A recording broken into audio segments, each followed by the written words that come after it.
So this is a story about not so much a how-to story, but this is a what I did and why I did it. I took this lumber that I bought and I made this platform bed. And here's the story. So we had this queen size bed. It ended up breaking on us, and for the second time, we were on a mattress on the floor. The first time that happened, we were painting a bedroom and we were sleeping on the mattress on the floor. And that's when I noticed how comfortable it was to be so grounded and stable. I can really see the appeal in other countries to this style of sleeping.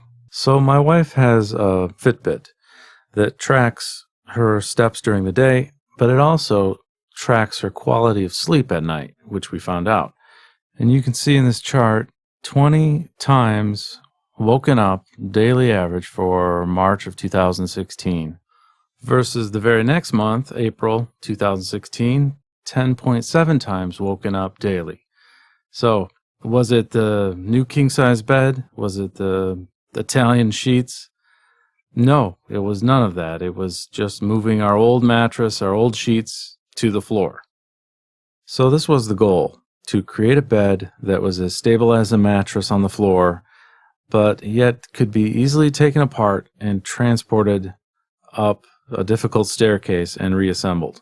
So this is what I came up with: an all hardwood construction, heavy duty. Without the mattress, this thing weighs 477 pounds. So the concept here, the design, is 4 independent boxes that are allowed to sort of shift and move just enough, whichever way they need to get stabilized. And in the middle, there's these little mending plates, not seen here, that hold them together. As you can see, there's a little bit of a gap here on the ends where the slats are overhanging, causing a little 1/4-inch gap between the boxes, so they have room to pivot into each other. This model was really helpful in picking the size of the wood, as well as figuring out details, little problems, things like that. Like this, I did a little worst case scenario where when the boxes touch each other, what would the hump be in the middle? And it was 3/8 of an inch, which is fine. So I did some CAD drawings as well. There you can see the mending plates holding the boxes together in the middle. As I built this project, I would find that I couldn't quite cut the boards as thick as I wanted, or as long, or as wide, or whatever. And so I would update the drawings as I went to keep the dimensions current. When I got to the end, it would be exact and accurate. One thing I learned about working on a woodworking project this large is that there's inevitably going to be changes, and having a set of drawings like this is absolutely critical in making it a successful project. So taking a look at the types of wood I used, ended up using 4 different types of hardwood. These 3 in the back are walnut that I used for the headboard. These down below are 1 by 12 by 10 feet long hard maple that I use for the sides of the boxes. And above it, these shorter ones are the ash that I use for the tops of the boxes, and those were 1.5-inch thick. And I ended up buying a third one of these down here. These are 2-inch thick red oak that I used for the verticals and all the parts that tied it all together in the back. So before I started this project, I needed to build a couple of jigs first. This is a crosscut sled that is used to get 90-degree cuts on very large, wide boards, which is difficult to do without one, so I needed one of these. This next one is a router planer jig, and it is used for flattening the boards, which all the boards I bought were rough cut, so before I could use them, I needed to get them flat. So I needed to build one of these. So here's a picture of that planer jig in action. And a couple of knots I had to fill with colored epoxy. And then there was a couple of big moments in this project. This was one of them, where I was cutting the ends of the headboard pieces. and this is kind of a white knuckle moment. But then there was the endless sanding, and I can see why people put some footage of them sanding in a woodworking video on YouTube, because sanding takes up 70% of the project, and you do so much of it. You feel like I gotta represent the truth of this project, so here's me sanding. Enjoy.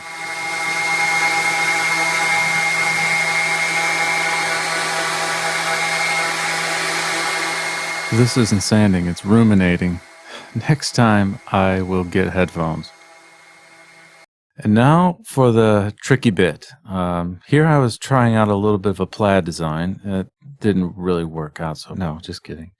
I went through a few tests with different types of stain, oil-based, water-based, and I ended up, the oil-based stain, you can see it, it's the shiny one down in the front, in the middle. I really liked the way that one felt, but it did not look good. It looked brown, light brown, and it didn't look black at all. So I ended up going with TransTint Dye, the black. And I did 2 coats of that, sanding in between, sanding actually while I was putting it on, while it was wet. And then I also used Sam Maloof's Poly Oil finish and Sam Maloof's Oil Wax finish. So 4 coats of poly and 2 coats of wax. And after the first coat of poly, after it was dry, I used General Finishes Gel Stain Black just to darken it up even more. Here's a picture of the red oak pieces finished with that process. So here's a little run through of that process. I finished with 320 grit sandpaper, and then here's the first coat of TransTint Dye Black. I think this is the second coat of TransTint Dye. And then this is the first coat of Wipe On Poly. And here is the gel stain. And then this is the final coat, fourth coat of Wipe On Poly.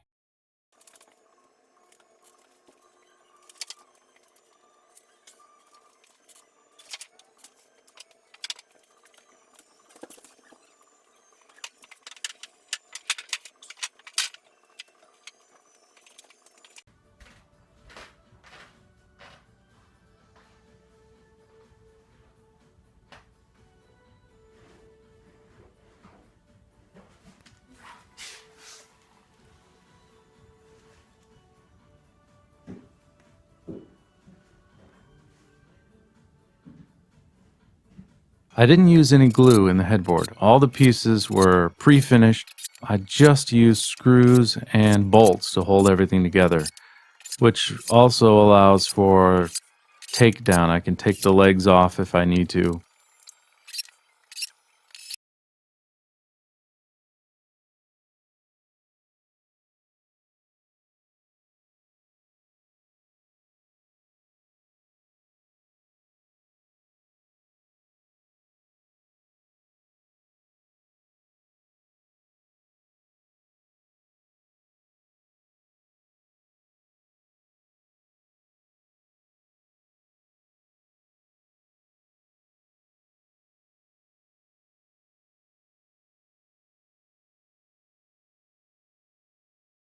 So then I sanded it all off, of course. I mean, that's what you do, right? Well, here's why. I could not take the way it felt. It felt like plastic. And that poly I couldn't live with it. It was too thick. After the first coat, I should have stopped right there because it felt fantastic. But every coat after that, it just kept getting worse and worse, more like plastic. And I couldn't live with it. I gave it a month, too, to air out and dry. I thought maybe it'll change in a month, but it didn't. So here's what I ended up going with. 2 coats of TransTint dye, 2 coats of Danish oil, and 4 coats of Sam Maloof's oil wax finish. I did a little competition between these 4 waxes, and I did not like any of them. Well, I didn't like the waxiness of the bottom three. And the Renaissance wax on the top, it won hands down because it didn't have that sticky, waxy feel. One word about the photographs in this video. Throughout this project, I used the iPhone 5S and a Canon Rebel camera. Both cameras were fine, however, they had similar problems. They would take two different types of pictures. One type was very dark, very black, and very little grain showing. And the other type was a lot more grain showing, but very brown and not black in color at all. Here is a slew of pictures to take a look at. Somewhere in here is the true definition.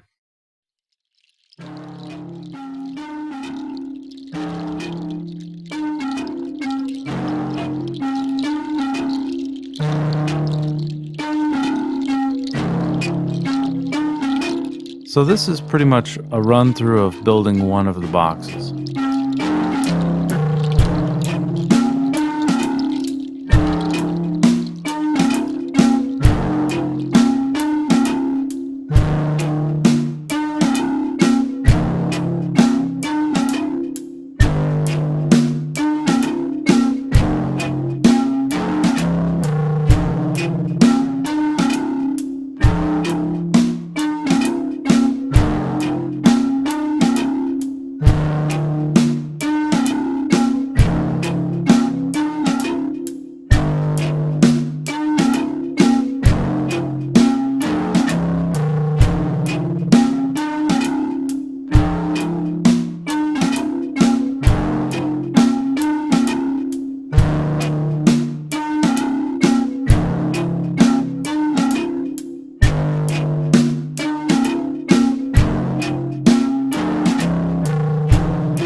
I noticed when I would sit down on or shift weight, there would be the slightest little movement between the boxes, and there would create a little tick sound every time it shifted just slightly.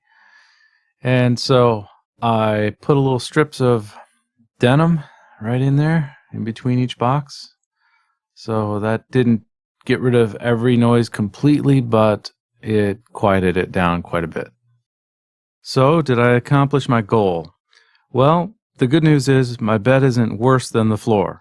Here's a closer look at the breakdown of one of her nights. Typically, this is how they used to look, where there were quite often times awake in restlessness during the night. Versus now, this isn't always the case, but typically this is what her Fitbit shows her nights look like. Very clear. I mean, there's many, many hours there straight with no tossing and turning. The end. Thanks for watching.